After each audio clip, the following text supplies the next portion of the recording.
Good evening, everyone. Today we will be focusing on the following question. Will China's new Silk Road cause an equity boom along its path? So let's begin with the overview. At the 2013 Association of Southeast Asian Summit, the Chinese president announced a grand plan to develop a global infrastructure in order to expand its sphere of economic influence. This project includes a series of 6 land-based economic corridors and 3 seaport networks that stretch from China to Europe. Railroads, gas pipelines, and high-speed railway are all part of these economic corridors. The main objective of the New Silk Road Initiative is to promote China as the center of economic, political, and security interdependencies through increasing intercontinental connectivity and cooperation.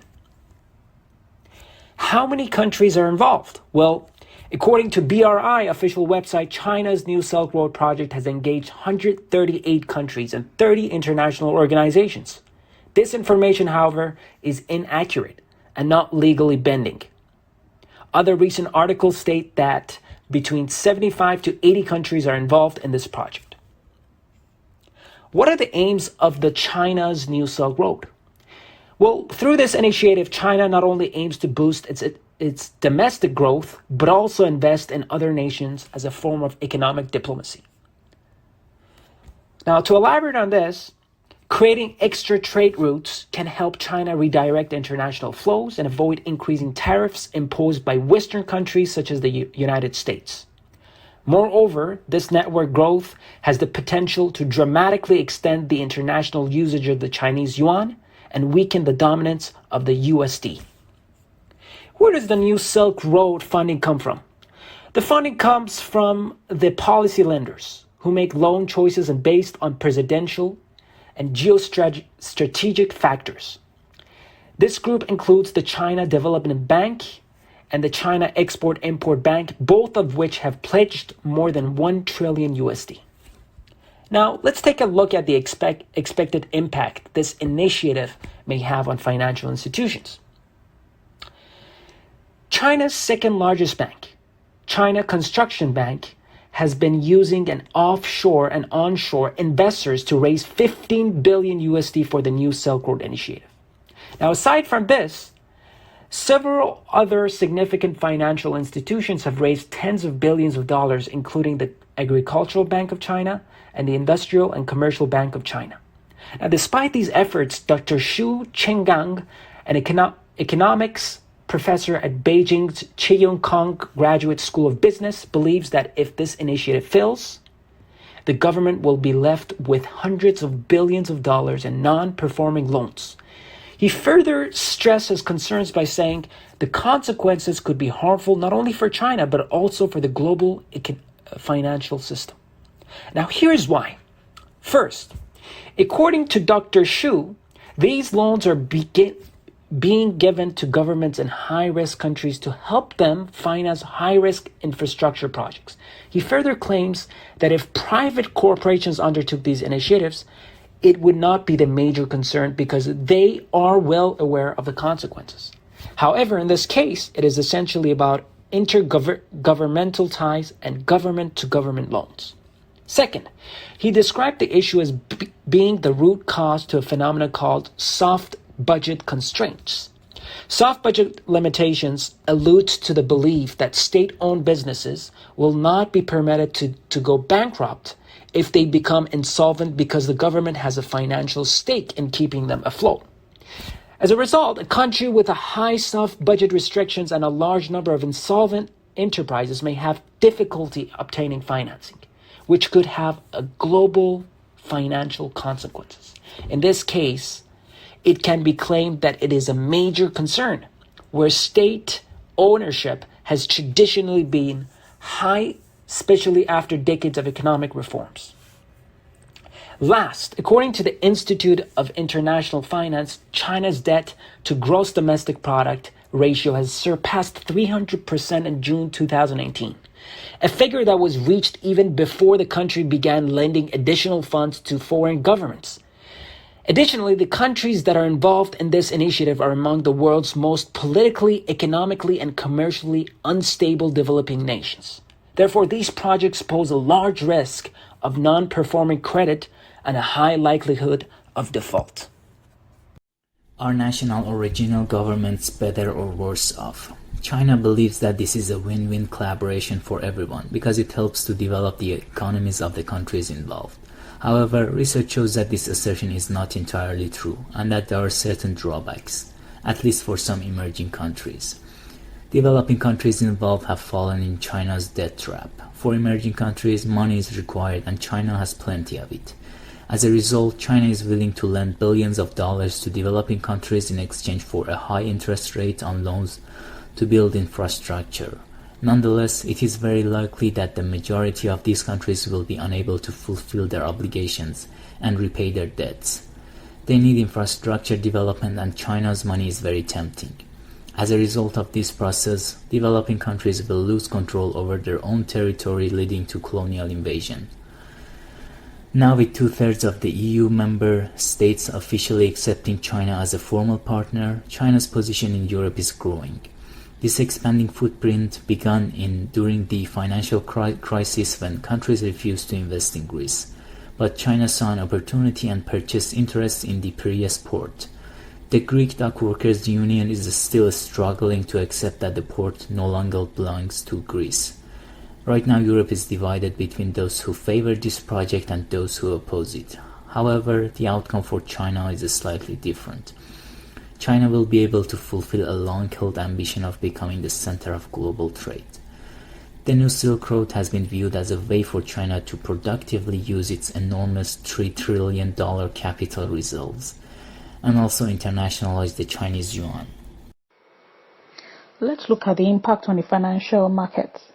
In order to meet up with expectations, China decided to open up the stock exchange bond market to step up financing of the Belt and Road project through joint collaboration between the Shanghai Stock Exchange and the Shenzhen Stock Exchange to broaden the channel of direct financing of the BRI project. This action will also attract more social and international capital involvement in the project. The launch of the BNR bonds, will further open the financial market to the outside world, for enhanced international exchanges. It will also increase the issuance of bonds in accordance with the financial demands of the project, and these issuances are classified as low risk just because the stock market is able to meet their growing demands. Shanghai Stock Exchange will explore the possibilities of realizing BNR equity financing. It also plans to cooperate with overseas stock exchanges in equity investment to improve the mechanism of the Belt and the Road Panda bond financing. It also helps in promoting and organizing capital market cooperation and building a community of shared interest and common destiny in the Belt and Road capital market. The equity investment is set to pave way in bridging the financial gaps, for the Belt and Road project. They are suitable for a long-term project and risks are likely to be minimal because of the lifespan of the large projects concerned and also if properly managed. How can the event, impact the financial market? It can also be done through the asset-backed security, which are expected to provide financial assistance for the project. It is observed that some BRI countries, have accumulated considerable experience, in the global market. So this experience will be of a great deal, for each participating country to address its own monetary problems. The financial derivative management can be established under the Belt and Road Initiative Index, where the derived products, can be developed and used, against price fluctuation. This product, also supports hedging dealings for the development of useful trade between the BRI countries. So, both the cross rate, and the indicator rates, set by this country could be included in the index and to also help exchange rates, risk minimization and also boost trade. What effect does the financial, market, have on, the other global regions? The Islamic countries are more predominant in these areas, and their financing and investment products, could be collected. Thus, the volume of the financial products in the Western banks, will decrease, and a safe alternative will be offered to investors who are interested in using these products more, frequently. It also serves as an economic development activity among the participating countries, are opening up trade and currency exchanges transactions. They also have access to funds. There's also access to funds among the participating countries, for capital projects. There's a question that needs to be answered, and that is, how will the issue continue to evolve? Now I'm going to describe how China's new Silk Road will have an impact on economy, politics and environment. The One Belt, One Road will enhance economic development between China, Russia and Mongolia through Russia's Transcontinental Rail Plan and Mongolia's Prairie Road Program. China-Europe Railway Express is a landmark project of the new Silk Road. The sixth economic corridor will decrease the trade time by 32%. In future, the estimated annual trade of China with the other countries will exceed $2.5 trillion in a decade. The Transportation Organization of the other countries will prompt a 4.79% FDI stream increment and a 4.36% increment with other other countries. However, for this massive project, short or medium-term finance is impossible. Thus, several countries will face a debt crisis as the limit of investment reaches to indebtedness. To make such a huge project successful, China will need a political coherence countries, which seems to be difficult. Political unstable country like Syria will be the most critical problem in making new Silk Road, as it has an impact on political and diplomatic relationship between Saudi Arabia and Iran. The Syria issue also involves Russia, the USA and other Arab countries. Government change can be another major issue for China.